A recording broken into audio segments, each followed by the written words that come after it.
Bonjour, je m'appelle Kimberly, je te souhaite la bienvenue sur ce tout premier épisode de mon podcast. Histoire de fixer le contexte, je te propose de faire connaissance. Donc je vais me présenter dans un premier temps, puis je te dirai à quoi t'attendre par la suite, c'est-à-dire quels sont mes objectifs pour le podcast. Pour les critères démographiques, je suis une fille noire de 30 ans, d'origine gabonaise et je vis en région parisienne. J'exerce le métier d'ingénieur logiciel, ce qui, pour certaines, ne veut rien dire, je peux comprendre, mais c'est pas grave parce que ce n'est pas le sujet du jour.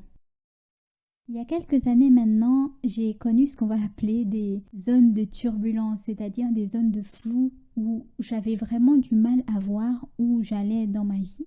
Rien ne se passait comme prévu, rien ne me donnait sujet de satisfaction, donc c'était vraiment une période de frustration.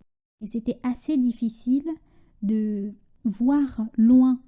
Donc ça m'a un peu forcée à me poser et réfléchir. Et là, je me suis créé une vision. J'ai décidé de créer une vision pour ma vie. Donc là, je parle de vision, ce n'est pas que je me suis couchée et puis j'ai eu des images qui ont défilé dans ma tête, non.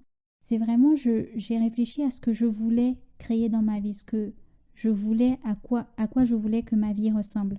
Donc c'est vraiment ce que j'ai fait. J'ai créé une vision pour ma vie, je me suis fixé des objectifs qui étaient plus ou moins grands pour ne pas avoir l'impression de faire du surplace. Tout ce cheminement m'a permis, il y a 3 ans maintenant, de créer l'agenda productivité. Donc c'est un outil qui aide de nombreuses femmes aujourd'hui à clarifier l'idée qu'elles ont d'une année réussie et à garder leurs priorités en tête au quotidien. Ça passe par les relations, le projet professionnel, son bien-être intérieur, sa spiritualité, ses finances, etc. Donc tout ça va tourner autour d'un thème qu'on aura décidé au début, autour des valeurs qu'on aura choisi d'adopter. Pour ma part, j'ai choisi de construire mon année 2020 autour du thème qui est amour-propre et créativité. Amour-propre plus dans le sens autocompassion parce que je sais que j'ai tendance à être assez dure avec moi-même. Donc c'est vraiment une façon de me dire que cette année, je choisis de me traiter comme je traiterais une personne qui m'est chère. Donc être moins dans la critique, moins dans l'accablement, moins dans les attentes excessives.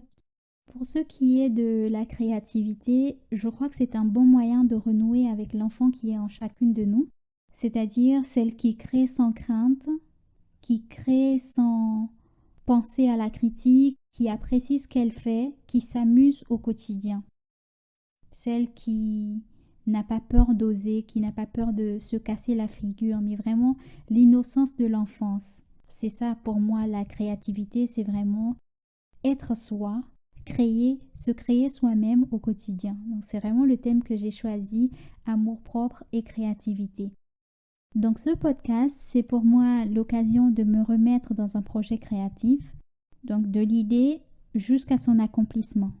Pour l'instant, il y a 12 épisodes de prévus, on verra comment les choses évoluent en fonction de tes retours, de ce que tu en penses et ce que tu aimerais entendre sur le podcast, etc. Mon objectif pour ce podcast, au travers de mon propre vécu, de ce que j'ai appris, du haut de mes 30 ans, je rigole. Donc mon objectif, c'est vraiment d'aider les filles qui m'écoutent à identifier les mécanismes d'auto-sabotage dans leur vie, afin qu'elles puissent aller au-delà, afin qu'elles puissent se créer librement une vie qui fait sens pour elles, une vie qui est en accord avec les valeurs qu'elles ont choisies en tant qu'adultes d'adopter. On nous a mis tellement de choses dans la tête au sujet de ce qu'une femme devrait être, ne pas être, qu'au final, parfois, on se retrouve à ne même plus savoir qui on est. La société essaie de nous dicter quelque chose, notre entourage, les réseaux sociaux, et on voit des choses et au final, on essaie de copier, on essaie de s'identifier. Mais en fait, ce n'est pas l'extérieur qui définit qui on est. Ça part de l'intérieur et c'est à nous de révéler au monde à l'extérieur qui nous sommes vraiment. Ce n'est pas au monde de nous imposer qui nous sommes. Donc ce podcast, c'est une invitation à vivre selon les valeurs que la femme adulte aura choisi d'adopter. Avec le temps, je me rends compte que on n'a jamais fini en fait avec les attentes des gens. Et ça peut être épuisant. Ça peut vraiment être épuisant de sans cesse chercher à remplir des cases. Au bout d'un moment, il faut dire stop et revenir à la personne qu'on est vraiment. On se met la pression pour des choses qui, au bout du compte, ne sont que très rarement importantes. Quand j'ai dit importante, c'est vraiment quelque chose qui va contribuer à construire la personne que tu es.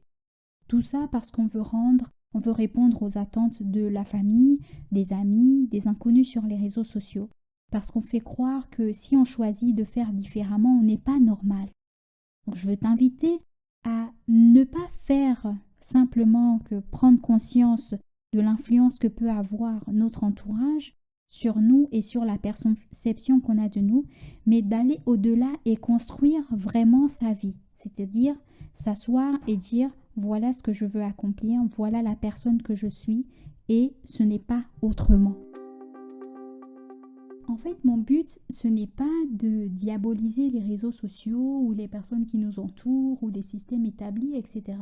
Je veux juste que chacune d'entre nous soit à même de construire sa vie de façon délibérée, au moins d'être conscient de l'influence que peut avoir l'extérieur sur nous.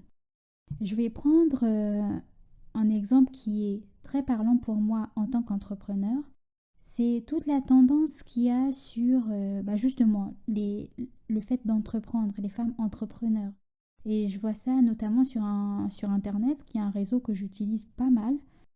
C'est une mode en fait. On voit plein de hashtags boss, mompreneur, boss, hein, mais boss dans tous les sens. Donc être une femme et être entrepreneur, c'est le top, c'est la classe, ce genre de choses. En fait, c'est bien au sens où ça peut inspirer. C'est-à-dire que c'est toute l'histoire de la représentativité des femmes derrière dans le monde entrepreneurial. Et le fait de voir d'autres filles, d'autres femmes dans une position qu'on n'a pas envisagée au départ peut t'inspirer à tendre vers cela. Et qui sait, peut-être va révéler ton vrai potentiel. Mais l'effet malsain derrière, ce à quoi il faut être vigilant, c'est de ne pas tomber dans les travers, c'est-à-dire ne pas être dans la comparaison extrême, se dire que si on n'est pas entrepreneur, si on est dans le système, le salariat, c'est qu'on est nul ou on n'est pas fort ou ce genre de choses. C'est aussi d'éviter, si on est entrepreneur, de se dire que si on a commencé dans cette voie et qu'on n'y arrive pas ou que ça ne nous correspond pas, c'est qu'il y a un problème chez nous, il y a quelque chose qui cloche, on est faible. C'est vraiment de ce genre de choses que je vais parler. Si on choisit de faire quelque chose, on doit le faire pour soi avec une attitude d'autocompassion, c'est-à-dire une attitude d'encouragement de soi. Ce n'est pas pour s'accabler et sans cesse se juger en fonction des résultats qu'on aura.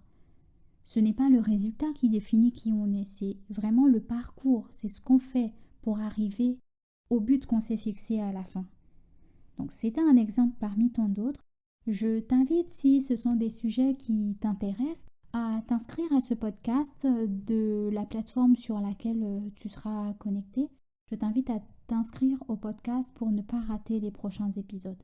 C'est avec plaisir que je fais cette petite introduction.